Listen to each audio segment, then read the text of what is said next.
Mirchi Plus presents Har Him Horror.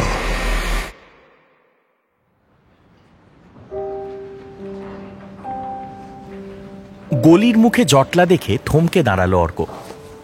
পুলিশের গাড়ি দাঁড়িয়ে রয়েছে রাস্তার একপাশে। চারপাশ একদম চুপচাপ। চাপা গুঞ্জন ভেসে আসছে মাঝে মধ্যে।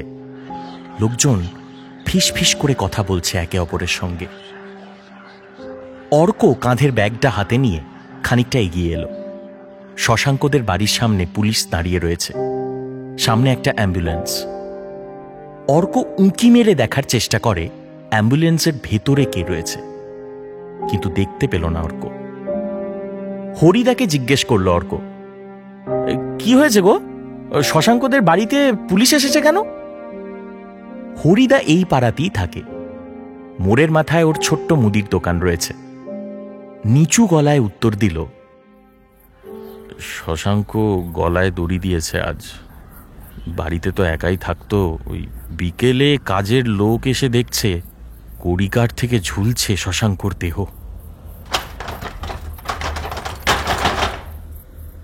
শশাঙ্কর মৃতদেহ বার করা হচ্ছে, গায়ে চাদর মোড়া। মুখটাও সাদা কাপড় দিয়ে ঢেকে রাখা হয়েছে।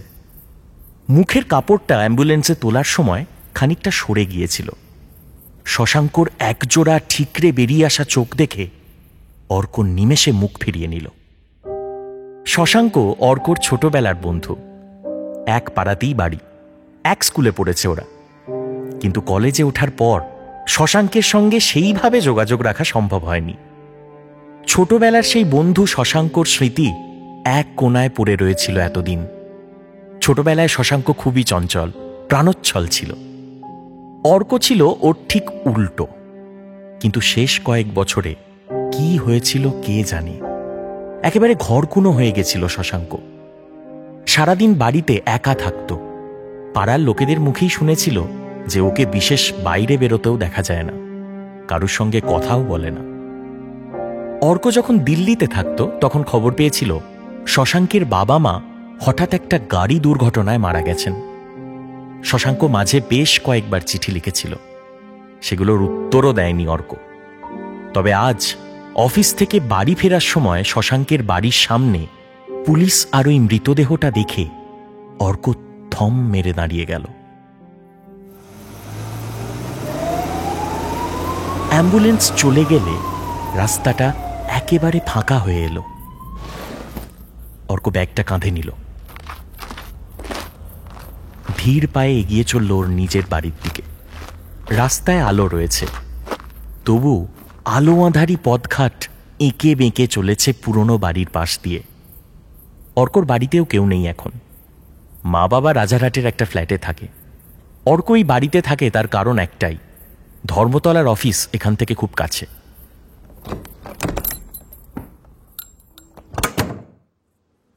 দরজা খুলে উঠোন পেরিয়ে অর্ক নিজের ঘরে ঢুকল। ফাঁকা বাড়ি। রাত বাড়লে এমনিতেই চারপাশ শান্ত হয়ে যায়। তার উপর আজকে এরকম একটা ঘটনা ঘটে গেল। ঘরে পাখা চালিয়ে সবে অর্ক গা এলিয়ে বসেছে, ঠিক তখনই কলিং বেলের শব্দ। প্রথমটা অর্ক খেয়াল করেনি, একদমই অন্যমনস্ক ছিল। শশাঙ্কের কথা আজকে বারবার মনে পড়ছে তার। আর একবার কলিং বেল বাজলে অর্কর হুঁশ ফেরে। গায়ে রাস্তার জামাটা জড়িয়ে ও দরজা খুলতে বেরিয়ে আসে ঘর থেকে। কে? অর্ক হাঁক দেয়, কিন্তু ওপাশ থেকে কোনো উত্তর নেই। অর্ক দরজা খোলে। বাইরে রাস্তার হলুদ আলো তেরচা ভাবে এসে পড়েছে উঠোনে। দরজা খোলা মাত্র দমকা বাতাস বাড়ির ভেতর ঢুকে পড়ল, কিন্তু কেউ কোথাও নেই। রাস্তার মোড়ে কয়েকজন লোক রয়েছে। অর্ক চারপাশটা দেখে নিল একবার। কে কলিং বেল বাজালো? কাউকে দেখতে না পেয়ে অর্ক যেই দরজাটা বন্ধ করতে যাবে, ঠিক সেই সময় একটা গলার স্বর ভেসে এলো, অর্ক। এই গলার আওয়াজ অর্ক চেনে।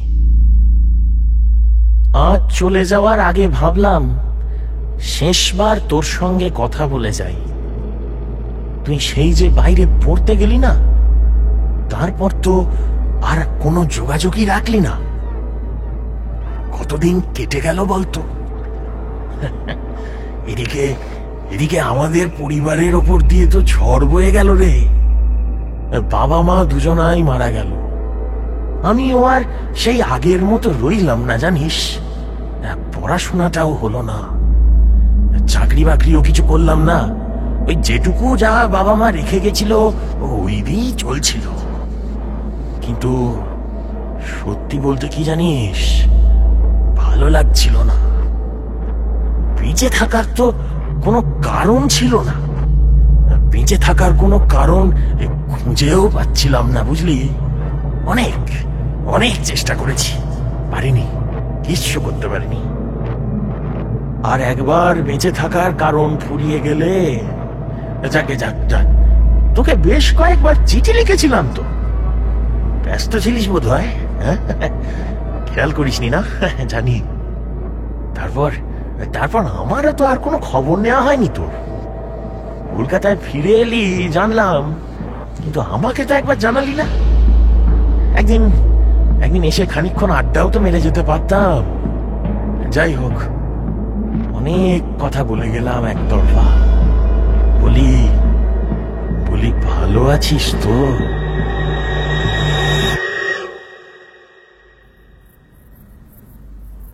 কথা থামল।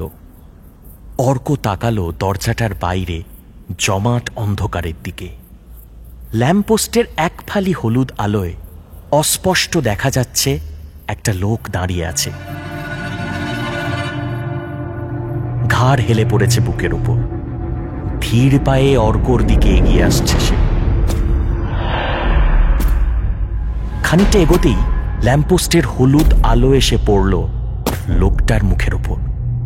আর সঙ্গে সঙ্গে অর্ক দেখতে পেল কোটর থেকে ঠিকরে বেরিয়ে আসা একজোড়া চোখ। কিছুক্ষণ আগেই অর্ক এই একজোড়া চোখ দেখেছে। অ্যাম্বুলেন্সে যখন শশাঙ্কর মৃতদেহ তোলা হচ্ছিল, এক নিমেষের জন্য মুখের উপর ঢাকা দেওয়া কাপড় সরে গিয়েছিল। এটা সেই চোখ।